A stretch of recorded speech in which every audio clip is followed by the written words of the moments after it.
மஹபூப் ஹசரத் அவங்க உடனடியாக சேஃப்ல இருந்த பேர்ஸ் எடுத்து கொடுத்து இதுக்குள்ள எவ்வளவு இருக்கோ அதை எடுத்துக்கங்க அப்படின்னு சொல்லியிருக்கிறாரு. நிறைய துவா செய்வார். ஒரு தடவை கூட என் பார்வையை திரும்பித்தார் ரப்பு என்று ஒரு நாள் சொன்னதில்லை.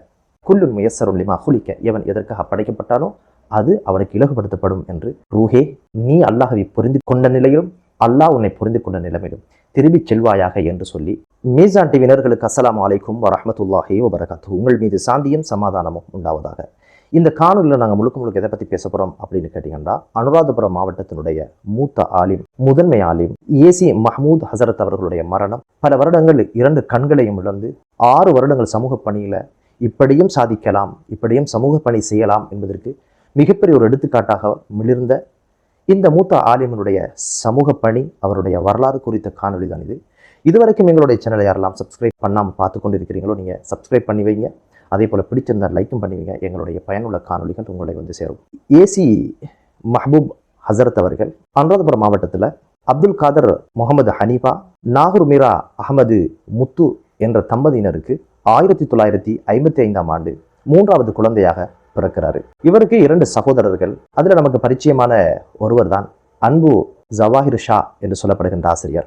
இந்த 3 குழந்தைகளும் இப்படி வாழுகின்ற காலப்பகுதியில் மஹபூப் ஹசரத் அவர்களுக்கு 3 வயதாக இருக்கும்போது தந்தை இழக்கிறாரு. இவருடைய தந்தை இல்லாமலே அனாதையாக ஒரு தாயினுடைய அரவணைப்பில் வளர்கின்ற இந்த சிறுவன் ஆரம்ப கல்வியை அனுராதபுர புனித வளனர் பாடசாலையிலும் புத்தளத்து ஜாகிரா கல்லூரியிலும் கற்று மார்க்கப்பற்றோடு வளர்ந்ததுனால் என்னவோ அந்த தாயினுடைய ஆசை, நம்முடைய மாவட்டத்தில் சிறந்த ஆலிம்கள் இல்லையே என்ற குறையை நீ நிவர்த்தி செய்யணும் அப்படின்னு ஒரு மிகப்பெரிய ஒரு நேர்ச்சி அவருக்குள்ள இருந்தது.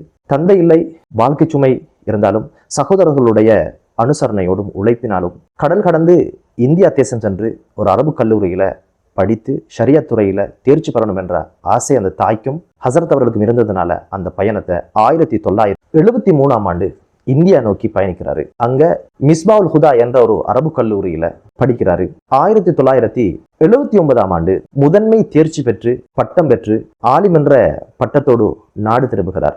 இந்த படிக்கின்ற காலகட்டங்கள்ல அவ்வப்போது நாட்டுக்கு வரும்போதெல்லாம் சமூகம் பற்றியும் சமூக பணி பற்றியும் அதிகம் பேசுகின்ற ஒரு வழக்காரை கொண்டவராக மஹபூப் ஹசரத் அவர்கள் இருந்திருப்பதாக சொல்லப்படுது. 1970 காலப்பகுதியில அவங்களோட தாய் மாதர் அமைப்பு ஒன்றை ஆரம்பிச்சு சமூக பணிகளை செஞ்சுட்டு வர அந்த தருணத்துல அனுராதபுரத்தில் ஆங்காங்கே வாழ்ந்த பெண்கள் எல்லாம் ஒன்றிணைத்து இரவு நேரங்களில் ரமதான் காலங்களில் தராவி தொழுகைக்கான ஏற்பாடுகள் செய்யப்பட்ட போது தூர இடங்களில் இருந்து பெண்கள் வருவது சிரமம் என்பதனால ஹசரத் அவர்கள் முதன்முறையாக பல வர்த்தகர்களை அணுகி பாதுகாப்பு கருதி, பெண்களுடைய பாதுகாப்பு கருதி பயணத்திற்கான ஏற்பாடுகளை செய்து அந்த வேலையை கச்சிதமாக செஞ்சு முடிச்சதாகவும் வரலாறு சொல்லுது. அவர பணியில முதற்கட்டமாக இது அமைஞ்சிருக்கிறதாக பார்க்க முடியுது. அதற்கு பிற்பாடு அனுராதபுர நகரிலே கம்பீரமாக காட்சியளிக்கின்ற முஹிதீன் ஜும்மா பள்ளி வாயிலுடைய பேஷிமாமாக பதவியேற்று 1980 காலப்பகுதியில அந்த பள்ளி வாயலை ஒட்டி பல்வேறு அபிவிருத்தி பணிகள்ல காத்திரமான பங்கும் மிகப்பெரிய ஒரு பாத்திரமும் ஹசரத் வகித்ததாக சொல்லப்படுது. பள்ளியினுடைய மதில் வேலையாக இருக்கலாம், பள்ளியை விஸ்திரப்படுத்தியதாக இருக்கலாம், பள்ளிக்கு ஒரு நிரந்தர வருவாய் வேணுமே அப்படின்னு ஒரு விஷயத்தை எண்ணி அதுல ஒரு கடத்தொகுதிகளை கட்டி வாடகைக்கு விடுற மிகப்பெரிய ஒரு பணியை எல்லாம் ஹசரத் முன்னின்று செய்ததாக சொல்லப்படுது. அவர சமூக பணியில மிக முக்கியமாக பார்க்கப்படுது. மகிழக சந்தி, திஸ்ஸவெவ, குர்ணகல் வீதி, நீராவி போன்ற பிரதேசங்கள்ல ஜும்மா பள்ளிகள் உருவாக்கியது, தக்கியாக்களை உருவாக்கியது, மதரசாக்களை உருவாக்கியது, பாடல் பாடசாலை உருவாக்கியது என்ற பல்வேறு சமூக திட்டங்கள்ல எல்லாத்துக்கு பின்னாலும் முன்னோடியாகவும் அவைகளை கட்டி எழுப்புவதில் மிகப்பெரிய ஒரு பங்குதாரியாகவும் ஹசரத்துடைய உழைப்பு இருந்ததாக சொல்லப்படுது. நீராவி என்ற கிராமத்துல 500 முஸ்லிம் குடும்பங்கள் வாழ்றாங்க.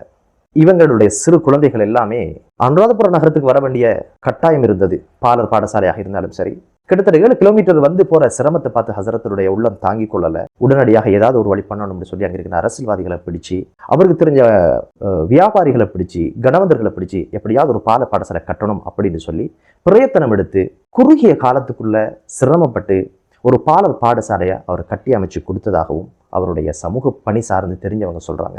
இதோட நிறுத்திக்கல. ஹசரத் அவர்கள் நீராவி பிரதேசத்துல அனாதைகளுடைய வாழ்க்கை வட்டங்களை பார்த்து ரொம்ப நொந்து போன இவங்க உடனடியாக ஏதாவது பண்ணி ஜெயதிச மாவட்டத்தில ஒரு காணியை வாங்கி இந்த அனாதைகளுக்கு மட்டும் ஒரு மதரசாவை நடத்தலாம் என்ற யோசனையில ஒரு காணியை கொள்வனம் செய்யறதுக்கு மிக தியாகத்தோட நிறைய கணவர்களை சந்திச்ச ஒரு காணியை வாங்கி அவர் வக்ஃப் செஞ்ச ஒரு சம்பவம் நடந்திருக்கிறது. அதே போல அனுராதபுர நகரத்துல அல் இஹ்சான் என்று சொல்லப்படுகின்ற முன்பள்ளி கல்வி மையத்திற்கான ஒரு கட்டிடம் தேவை என்ற பொழுது பல்வேறு தரப்பிலே பல தரப்பினரை ஒன்று சேர்த்து அந்த ஒரு கட்டிடத்தையும் அவர் கட்டி முடித்ததாக சொல்லப்படுது. இப்படி இவருடைய சமூக பணி இப்படி நடந்திருக்க சந்தர்ப்பத்துல இவர்கிட்ட இருந்த ஒரு இன்னொரு சிறப்பம்சம் என்ன தெரியுமா? அதிகாலையில வைத்தியசாலைக்கு போய் விசிட் பண்ணுவாரு. யார் நோயாளி இருக்கிறாங்க, அவங்களுக்கு என்ன தேவை, வெளியில் ஏதாவது மருந்துகள் எடுக்க சொன்னாங்களா, ஏதாவது மெடிசின் தேவைப்படுமா, உணவுகள் கிடைச்சிச்சா இல்லையான விஷயங்கள், தேவைகளை உடனே எடுத்து சம்மந்தப்பட்டவங்களோட பேசுறதுக்கான தீர்வுகளை சொல்லுவார்.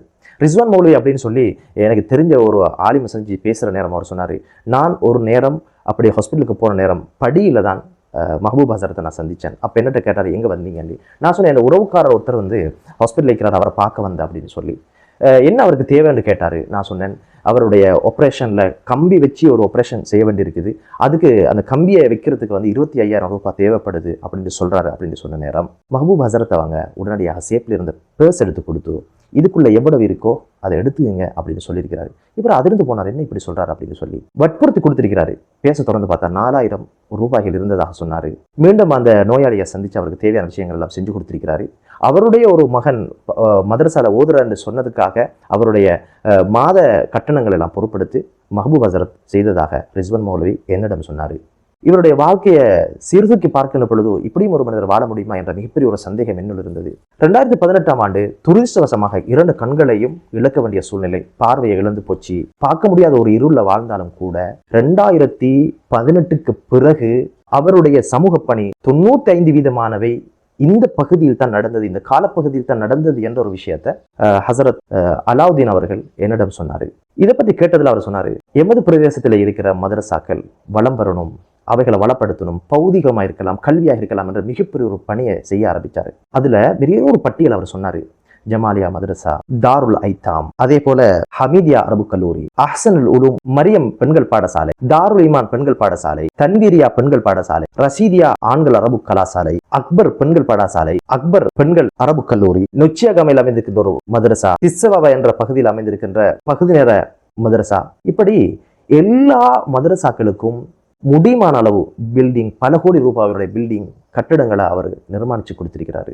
பல்வேறு விஷயங்கள் அவர் வந்து தன்னால் முடியாத பட்சத்தில் அதுக்குரியவர்களை அணுகி பேசி கதைச்சி இப்படியான வளங்களை இந்த பிரதேசத்தை கொண்டு சேர்த்திருக்கிறாரு. அடிக்கடி அவர் சொன்ன ஒரு விஷயம் தான் வந்து ஆய்வு மையமாக ஏதாவது ஒரு மதரசா மாறணும், அதுக்கான லைப்ரரி, ஃபிக்ஹ் துறை சார்ந்த, அக்கீதா சார்ந்த, அதே போன்று ஹதீஸ் துறை, தப்சீர் துறை சார்ந்த ஆய்வுகளை நடத்துகின்ற டெக்ஸ்ட் புத்தகங்கள் இருக்கணும், புக்ஸ் இருக்கணும் அப்படின்னு ஒரு விஷயத்துக்காக மிகப்பெரிய ஒரு லைப்ரரி உருவாக்கப்படணும் என்று ஹமீதியா அரபு கல்லூரியை தேர்வு செய்து அதில் 35 லட்சம் ரூபாய் பெறுமதியான புத்தகங்கள் அவர் வாங்கி அன்பளிப்பு செய்திருக்கிறார். அதுக்கு தேவையான தளபாடங்கள், ஒரு லைப்ரரி எப்படி இருக்கணுமோ அவ்வளோ அழகாக கவர்ச்சிகரமான ஒரு லைப்ரரியை உருவாக்கிய பெருமையும் மஹபூப் ஹசரத்தை சாரும். கொஞ்சம் யோசிச்சு பாருங்க, கண்டன்னு தெரியாததுக்கு பின்னால இத்தனை உழைப்புகள், ஒவ்வொரு மதரசாவினுடைய கட்டிடங்களும் கம்பீரமாக இருக்கணும், தேவைகள் நிறைவேற்ற அளவுக்கு வசதி உள்ளதாக இருக்கணும், பாரபட்சம் இல்லாமல் பெண்கள் அரபு கல்லூரியாக இருக்கலாம், ஆண்கள் அரபு கல்லூரியாக இருக்கலாம், எல்லா பாடசாலைகளுக்கும் எல்லா அரபு கலாசாலைகளுக்கும் தாராளமான உதவிகளை செய்திருக்கிறாரு. ஆனால் இவர் ஒரு வசதி படைத்தவர் அல்ல. ஜாகிரா கல்லூரியினுடைய பொன் விழால முகப்பு அழகா இருக்கணும் என்பதற்காக 15 லட்சம் ரூபாய் செலவுல அதனை முகப்பை அவர் வடிவமைத்து கொடுத்திருக்கிறார். இப்படி எல்லா தரப்புகளிலும் தனது பணியை முடியுமான அளவு 2 கண்களும் தெரியாத காலகட்டத்தில் தான் இத்தனையும் செய்திருக்கிறார். யாருக்காவது மின் வசதி, தண்ணீர் வசதி, அதே போல அனாதைகள் ஓதுகின்ற பொழுது, படிக்கின்ற பொழுது அவர்களுக்கு மாத கட்டணங்களை கட்ட முடியாதவர்களை பொறுப்பேற்பது, இப்படி அவர்களுக்கு புத்தகங்களை எடுத்துக் கொடுப்பது, ஆடைகள் வசதிகள் செய்து கொடுப்பது, இப்படி ஏகப்பட்ட விடயங்களை 2 கண்களும் இழந்த பிறகும் தனது மனைவியினுடைய துணையோடு இத்தனையும் செய்திருக்கிறார்கள் என்றால் உண்மையிலே ஒரு அரசியல்வாதியால் செய்ய முடியாதது, வசதி படைத்தவர்களால் செய்ய முடியாததை அவர் செய்திருக்கிறார். அவருடைய ஜனாசாக்கு கலந்து கொண்டவர்கள் நிறைய பேர் சொன்ன ஒரு விஷயம் தான், எங்களோட வசதி வாய்ப்பை எப்படி நாங்கள் பயன்படுத்தணும் என்ற ஒரு விஷயத்தை கற்றுத்தந்த ஒரு ஆளும் இன்று எங்களோட இல்லை, மன்னரைக்கு போயிட்டாரு அப்படின்னு சொல்லி அழுத சம்பவங்களையும் அலாவுதீன் ஹசரத் எங்களோட பகிர்ந்து கொண்டார். இப்படி முடியாத பட்சத்திலும் தன்னால் முடியுமான இந்த அரபு கலாசாலைகள் தலைநிமிர்ந்து நிற்கணும், ஆலிம்கள் உருவாக்கப்படணும் என்ற விஷயத்துக்காக கஷ்டப்பட்ட இந்த ஆலிம் 2 கண்களும் போன சந்தர்ப்பத்தில் கூட கிட்டத்தட்ட 6 வருஷங்கள் வந்து இந்த சமூக பணியில மனைவியுடைய உதவியோட முகம் சுளிக்காம பக்கபலமாக இருந்து ஒவ்வொரு வயசு கட்டையும் அவருக்கு காண்பிச்சு அவைகளோடு தொடர்பு கொண்டு பல்வேறு பணிகளை இந்த ஆரோக்கியம் குன்றிய காலத்துல செஞ்சிருக்கிறாருன்னா மிகப்பெரிய ஆச்சரியப்பட்ட ஒரு விஷயம் இல்லையா இது. இன்னொரு நண்பர் அவரை சந்திச்ச போது வீட்டில் இருந்த நேரம் அசருடைய அதான் கேட்ட நேரம், ஹசரத் அவங்க என்ன செஞ்சிருக்கிறாங்க, கொஞ்சம் இருங்க நான் தொழுதுக்கிறேன் அப்படின்னு சொல்லி ஏதாவது உதவி வேணும்னா இவங்க கேட்டதுக்கு வானாம்னு சொல்லி போட்டு சுவரை தட்டி தட்டி தட்டி பாத்ரூம் வரைக்கும் நகர்ந்து போய் பாத்ரூமுக்குள்ள உதவு செஞ்சுட்டு வந்து அப்படியே அந்த செவரை பிடிச்சு அப்படியே வந்து முசல்லாக்கு வந்து தொழுதிருக்கிறார். கொஞ்சம் யோசிச்சு பாருங்க, இவ்வளவு தூரம் பக்குவத்தோடும். இன்னொரு ஆலிம கேட்டது நம்ம அவர் சொன்னாரு, ஒரு நாள் கூட 2 கண்களும் போனது வலிக்குது என்ற ஒரு வார்த்தை கூட அவர் சொன்னதில்லை. ஒரு தடவை கூட அதை பத்தி பேசினதில்லை. நிறைய துவா செய்வார், ஒரு தடவை கூட என்ற பார்வையை திரும்பித்தார் ரப்பு என்று ஒரு நாள் சொன்னதில்லை. மாறாக இதுக்கு உதவி செய்கின்றவர்களுக்கு அதிகம் பிரார்த்தனை செய்வார். ஒவ்வொரு மதரசாக்கு வந்து அவர் சொல்ற ஒரு விஷயம் தான், உங்களுக்கு உதவி செய்தவர்களுக்கு பிரார்த்தனை செய்ய என் கண்ணை திரும்பி தரணும் என்று நான் ஒரு நாளும் கேட்டதில்லை, நீங்க கேட்கவும் தேவையில்லை என்று சொல்வாராம். இவ்வளவு தூரம் ஒரு சமூக பொறுப்போடு உணர்வோடு வாழ்ந்த இவரோட வாழ்க்கையை படித்த நேரம் தெரிஞ்ச நேரம் எனக்கு உதித்த ஒரு விஷயம்தான், 800 ஆண்டுகளுக்கு முன்னால் உலமாக்கள் எப்படி வாழ்ந்தாங்களோ அப்படி ஒரு வாழ்க்கையை சமூக பற்றோடு இபாதத்தோடு கழித்த ஆலிம்கள் அப்படின்னு பார்த்தா 800 வருஷத்துக்கு முன்னால் வாழ்ந்தவர்களை முன்மாதிரியாக பார்க்கின்ற அதே வரலாறுகளை பிரதிபலிக்கின்ற ஒரு ஆலிமாகத்தான் நான் இவரை பார்க்கிறேன். ஆனால் இன்று அவர் உயிரோடு இல்லை என்பது இந்த சமூக பணியில் இவரோடு இணைந்தவர்களுக்கு மிகப்பெரிய வழியாக இருக்கும். அவருடைய பணி தொடரணும், உங்களுக்கான வழிகளை அவர் காட்டி தந்திருக்கிறார். இந்த அரபு கலாசாலைகள், இந்த ஏழைகள், அனாதைகள், இந்த பள்ளிவாயல்கள், சமூகம் என்று உங்களுடைய பணி, இவர் ஆரம்பித்த இந்த பணியில் நீங்கள் இணைந்திருக்கிறீர்கள், அது தொடர வேண்டும் என்ற ஒரு முக்கியமான ஒரு வேண்டுதலோடும். உண்மையிலே அவருடைய மனைவி ரொம்ப பொறுமைசாலி, முகம் சுடிக்காம அவரை பார்த்துக்கிறதே மிகப்பெரிய சுமை. அதுக்கடையில் சமூக பணியில இவருக்காக அவர் ஒத்துழைச்சது வந்து எனக்கு ஹதீஜா ரலியல்லாஹு தஆலா அன்ஹா அவங்களை தான் படம் பிடிச்சு காட்டியது. ரசூல் ஸல்லல்லாஹு அலைஹி வஸல்லம் அவங்களுக்கு எவ்வளவு தூரம் பக்கபலமாக இருந்தாங்க அப்படின்னு ஒரு விஷயம் நமக்கு தெரியுது. அதே போலதான் இவருடைய இந்த சமூக பணிக்கு பக்கபலமாக இருந்த அவருடைய மனைவி. அதில் இன்னொரு விஷயம் தான், இர்ஜிஇ இலா ரப்பிகி ராதியத்தன் மர்தியா. உஸ்மான் ரலியல்லாஹு தஆலா அன்ஹு அவங்க பியரு ரூமாவை வாங்கி கொடுத்து அதை தோண்டியும் கொடுத்தாங்க. இப்போதுதான் இந்த வசனம் இறங்குது, ரூஹே நீ அல்லாஹ்வை புரிந்து கொண்ட நிலையிலும் அல்லாஹ் உன்னை புரிந்து கொண்ட நிலைமையிலும் திரும்பி செல்வாயாக என்று சொல்லி இந்த ஆயத்து உஸ்மான் ரலியல்லாஹு தஆலா அவருடைய மட்டும் இறங்கியது. ஆனால் அது சொல்லுகின்ற கருத்து ஹஸரத் அவர்களுக்கும் பொருந்தும். குல்லுன் முயஸ்ஸருன் லிமா குலிக, எவன் எதற்காக படைக்கப்பட்டானோ அது அவனுக்கு இலகுபடுத்தப்படும் என்று. எனவே இவர் படைக்கப்பட்ட நோக்கம் இந்த சமூகத்துக்காக, எதிர்கால சமூகத்துக்காக, ஆளுங்களை உருவாக்குகின்ற, கல்விமான்களை உருவாக்குகின்ற, ஏழைகளின் துயர் துடைக்கின்ற மிகப்பெரிய ஒரு ஆலிமாக வாழ்ந்து காட்டியிருக்கிறார். முடியும், இருளில் வாழ்ந்தாலும் அது முடியும், அது உள்ளத்தினுடைய தைரியம். அந்த மனப்பாங்கோடு வாழ்ந்து சமூகத்திற்கு மிகப்பெரிய ஒரு முன்மாதிரியை சொன்ன அந்த ஏசி மஹ்பூப் ஹசரத் அவர்களுடைய கபரை அல்லாஹ் பிரகாசமாக்கி வைப்பானாக, ஒளி உள்ளதாக ஆக்குவானாக, ஜன்னத்துல் ஃபிர்தௌஸை கொடுப்பானாக, அவருடைய குடும்பங்களுக்கு ஆறுதலை அல்லாஹ் கொடுப்பானாக என்று கூறி இவருடைய வாழ்க்கையிலிருந்து நாமும் சமூகத்திற்காக உழைக்கின்றவர்களாக மாறுவோமாக என்ற கற்றலோடு முடித்துக் கொள்கிறேன். மற்றும் ஒரு காணொலியில் சந்திக்கும் வரை விடுபெறுகிறேன். அஸ்ஸலாமு அலைக்கும் வரஹ்மத்துல்லாஹி வபரகாத்துஹு.